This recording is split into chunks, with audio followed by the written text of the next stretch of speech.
আসসালামু আলাইকুম। আজকে আমি দুইটি ইম্পর্টেন্ট টপিক সম্পর্কে আলোচনা করব। খুবই গুরুত্বপূর্ণ দুটি টপিক। প্রথমটি হলো ১৪৪ ধারা সম্পর্কে আলোচনা করব। আমাদের ফৌজদারি কার্যবিধির ১৪৪ ধারা সম্পর্কে একটা নিষেধাজ্ঞা প্রদান করা যায়। যখনই কোনো ডিস্ট্রিক্ট ম্যাজিস্ট্রেট বা ওনার ডিরেকশনে কোনো এক্সিকিউটিভ ম্যাজিস্ট্রেট কোনো এলাকায় দেখতে পান যে কোনো শান্তি শৃঙ্খলা নষ্ট হওয়ার সম্ভাবনা রয়েছে বা কোনো দাঙ্গা হাঙ্গামা সৃষ্টি হওয়ার সম্ভাবনা রয়েছে, অর্থাৎ এলাকার শান্তি শৃঙ্খলা বা কোনো সমস্যা দেখা দিতে পারে, এরকম সম্ভাবনা রয়েছে, তো তখনই হচ্ছে একজন ডিস্ট্রিক্ট ম্যাজিস্ট্রেট বা এক্সিকিউটিভ ম্যাজিস্ট্রেট একটা নিষেধাজ্ঞা প্রদান করেন, ১৪৪ দ্বারা জারি করে থাকেন। তো এই ১৪৪ দ্বারা কখন জারি করে থাকেন সেটা এখন জানলাম, এবং ১৪৪ দ্বারা কে জারি করে সেটাও জানলাম।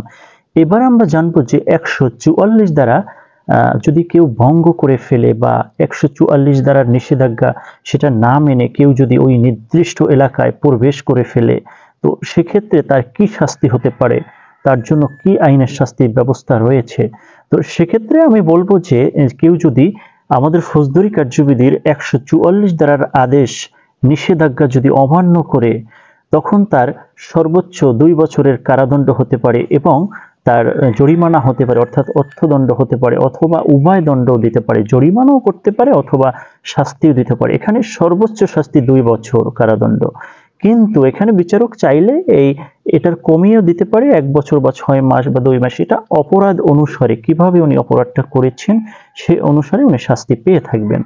তো সাধারণত আমরা এলাকায় দেখে থাকি যে অনেক জায়গায় হচ্ছে নির্বাচনী এলাকায় প্রচারণা হয়ে থাকে। তো যখন একই দিনে বা একই ডেটে দেখি যে একটা নির্বাচনী জনসভার ডাক দিয়েছে দুই দল, তো যে কোনো একটা এলাকার মাঠ হতে পারে। তো সেক্ষেত্রে এই একই মাঠে যখন একজন ডিস্ট্রিক্ট ম্যাজিস্ট্রেট দেখলেন যে একই মাঠে যদি এই দুই দলের একই সাথে একই টাইমে জনসভা যদি সৃষ্টি হয়, তাহলে একটা কনফ্লিক্ট দেখা দিবে এবং এখানে দাঙ্গা হাঙ্গামা সৃষ্টি হতে পারে, শান্তি শৃঙ্খলা নষ্ট হতে পারে এলাকার, এবং এখানে অপরাধ সংগঠিত হওয়ার সম্ভাবনা রয়েছে। তো সেক্ষেত্রে উনি কি করবেন, ১৪৪ ধারা অনুসারে উনি এখানে জারি করে এটা নিষেধাজ্ঞা দিতে পারেন যে এখানে একটা নির্দিষ্ট এলাকায় এখানে প্রবেশ নিষেধ। এটা সর্বোচ্চ উনি কত দিনের দিতে পারে, এখানে আইনে যেটা বলা আছে, এখানে উনি সর্বোচ্চ এটা ২ মাস পর্যন্ত দিতে পারে। এরপরেও যদি এরকম দেখা দেয় যে ২ মাস পরেও এখানে একটা নিষেধাজ্ঞার প্রয়োজন রয়েছে, সেক্ষেত্রে সরকার এখানে একটা গেজেট নোটিফিকেশনের মাধ্যমে এটা প্রকাশ করে যে এখানে ২ মাসের বেশি এখানে ১৪৪ দ্বারা জারি করা হলো, এই মর্মে হচ্ছে একটা আদেশ দিতে পারে। কিন্তু এখানে ডিস্ট্রিক্ট ম্যাজিস্ট্রেট বা এক্সিকিউটিভ ম্যাজিস্ট্রেট কিন্তু ২ মাসের বেশি ১৪৪ ধারার আদেশ বহাল রাখতে পারবে না।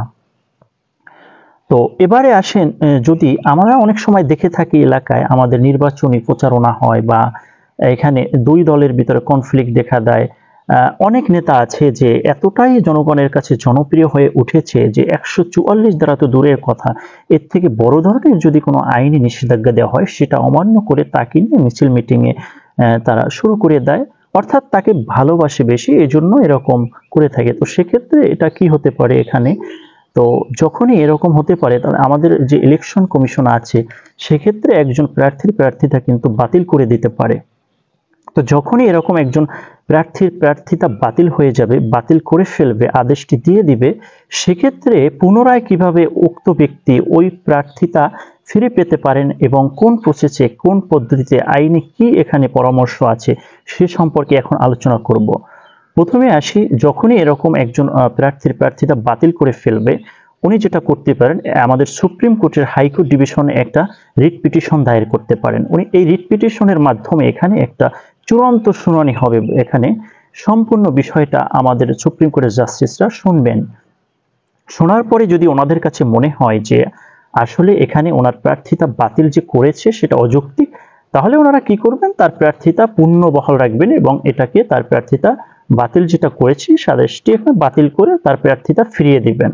এটা সাধারণত অনেক এরকম ডিসিশন রয়েছে আমাদের সুপ্রিম কোর্টে।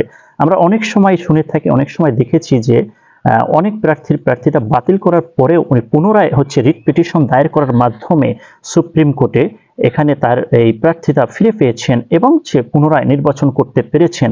তো যারা হচ্ছে এই বিষয়টা নিয়ে অনেক সংখ্যায় পড়ে গেছেন, তারা তো আজকে এই ভিডিওর মাধ্যমে জানলেন যে কিভাবে হচ্ছে একজন ব্যক্তি পুনরায় তার প্রার্থিতা বাতিল ফিরে পেতে পারেন প্রার্থিতা, এবং পুনরায় নির্বাচন করতে পারেন।